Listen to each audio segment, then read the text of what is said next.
Okay, YouTube, I'm going to show you how to take this American Tactical Import shotgun apart by American Tactical Imports. Tactical 12 gauge model.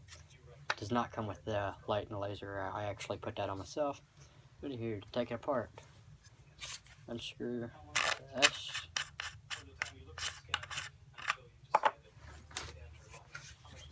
Make sure it's unloaded first. Unloaded. Take the barrel. Slides right off. This is where it was getting to irritate me.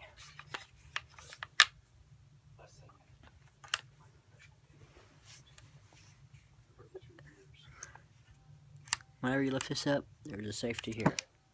There's a notch there. Push that in. And push that in. The bolt comes out. Take that off. That comes off too. I'm not going to clean it, I just cleaned it. There it is. The trigger. Take that pin out, trigger pulls apart. Thanks for watching.